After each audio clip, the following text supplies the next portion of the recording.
14,000 आप मान के चलिए कि बहाली निकाले एएनएम का, उसमें से मेरी भाभी का भी हुआ है। मेरे गांव से मेरा नाम राकेश कुमार हुआ, ग्राम पट्टी ब्लॉक डोभी, उसमें से मेरा गांव से 7 गो महिला के हुआ। एगो सहरसा में है, एगो सिवान में पड़े, और उसमें एगो भगनी का भी मेरा हुआ है। 1 रुपया का कहीं भी नहीं। और इससे पहले जो नेता थे, आज से 10 वर्ष पहले वाला में, उसमें से मेरा भाई का ग्रुप डी में हुआ रेलवे में 2013 में। तो 13 में उस समय 60,000 रुपया माना था।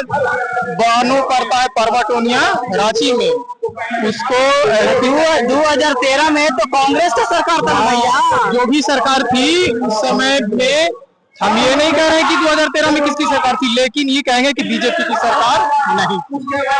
तो इस शासन के रेलवे के बाहरी तो केंद्र सरकार लेती है ना, केंद्र में कांग्रेस थी। कहा जा रहा है कि आजादी के 77 साल बाद सबसे बेरोजगारी बीजेपी की सरकार में रही है।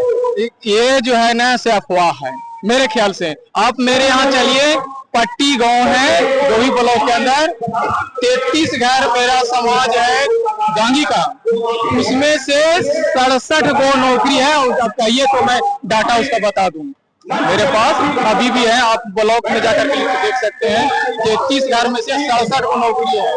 विपक्ष के लोगों को कहना है कि हम 17 महीना में 5 लाख रोजगार देने के काम किए हैं। इससे पहले नीतीश कुमार तो अचेत अवस्था में है। ये मैं मानता हूं कि तेजस्वी जी और नीतीश जी जब साथ में थे गठबंधन में, इसी सरकार में 2022-23 में, चूंकि फिर 23 के बाद से बीजेपी में आए, उस समय दोनों मिल करके घोषणा किए थे एएनएम के बहाली के लिए 1.5 लाख, जिसमें से 14,000 निकाले हैं और इस बार 19,300 बहाली निकाले हैं।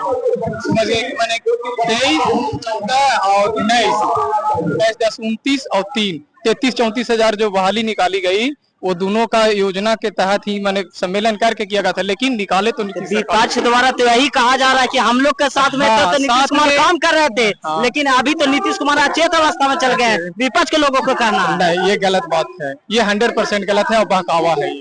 मैं ऐसा मानता हूँ। जनता को इससे अचेत जो अवस्था में है, उनको सचेत अभी भी कर देना चाहता हूँ कि जितना अभी सुशासन में, जैसे महिलाओं के लिए आज जो है शराबबंदी नीतीश कुमार का देन है।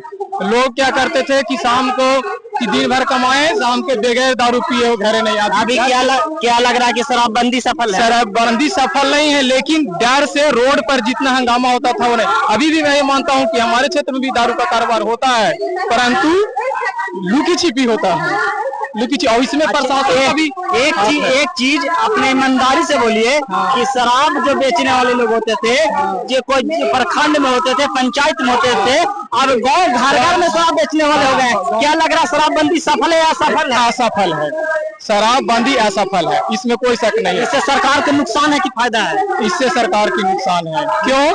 जो शराब 30 रुपए बोतल हमारे यहाँ मिलता था, वो आज 80 रुपए।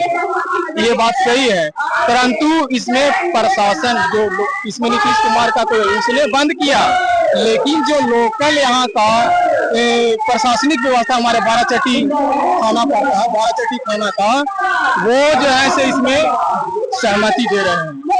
खुद कहते हैं लोग कि इसमें टैक्स, इसका निगरानी जो होगा, इसको जांच जो है तो सरकार के लोग ही करेंगे ना, मंत्री लोग कहीं करेंगे ना, नीतीश कुमार के ही निगरानी में है ना, तो क्यों नहीं कर रहे हैं? क्यों नहीं कर रहे हैं? ये भूल है। अब इसका आप लोग से रिक्वेस्ट है कि आप लोग आगे तक समझाइए कि बाराचट्टी विधानसभा के अंदर डोभी ब्लॉक है, उसको देखभाल किया जाए। यहाँ हमारे यहाँ से डेली दारू का कारोबार होता है, तो प्रशासन का इसमें सचेत किया जाए, मैं ये आग्रह करूंगा आपके द्वारा। यानी बाराचट्टी के माध्यम से पूरा दारू का सप्लाई हो रहा है। हाँ, अगर मैं माना 10 बजे रात के अगर 3 बजे भोर तक के, मैं कहता हूँ कि सिर्फ चंदा बॉर्डर पर अगर गाड़ी खड़ा कर ले रहा जाए प्रशासन, तो कम से कम मैं मानता हूँ कि एक दिन में 3 लाख रुपए का दारू, ये मेरा गारंटी है, इसमें कोई दो मत नहीं है। मेरे आंख के सामने होता है। शराबबंदी फेल है ना? हाँ, शराबबंदी इस तरह से फेल है। नीतीश कुमार का ये तो एक नीतीश कुमार का इसमें नहीं नुकसान। नीतीश कुमार का तो था कि हम बंद कर दिए और अभी भी बंद ही है, लेकिन जो है से इसमें लोकल कुछ जनता, कुछ प्रशासन और नेता का तो मैंने कभी देखा नहीं कि कोई नेता गड़बड़ है, लेकिन प्रशासन का इसमें हाथ है। बिहार के लोगों का कहना है कि इस बार बिहार में बदलाव होना चाहिए और किसी युवा के मुख्यमंत्री बनना चाहिए, इस पर क्या कहना है? किसी युवा का मुख्यमंत्री में अभी तो कोई युवा नजर ही नहीं आ रहा है मेरे ख्याल से। तेजस्वी जी आपको नाम जो देते हैं, बिहार के चिराग पासवान हैं, सरनाथ चौधरी जी हैं, आखिर क्या? आखिर इसलिए कि उसमें अभी 37-38 बरस हुआ या 40 बरस, 20 बरस आगे का वो देख सकते हैं। अभी इस बार मान के चलिए कि अगर सरकार उनकी आती है या राज्य में मुख्यमंत्री बने और 10 दिन 20 दिन या 10 महीने साल भर हो रहे हैं, कुछ गड़बड़ होगा तो नेक्स्ट टाइम में उनको सुधारने का अवसर मिलेगा। और नीतीश जी का अब जो है आयु समाप्त हो गया है। अगर इसमें कुछ गड़बड़ किए तो अगला में संभालने का उनको अवसर नहीं मिलेगा, अब उनका आयु लास्ट करेगा।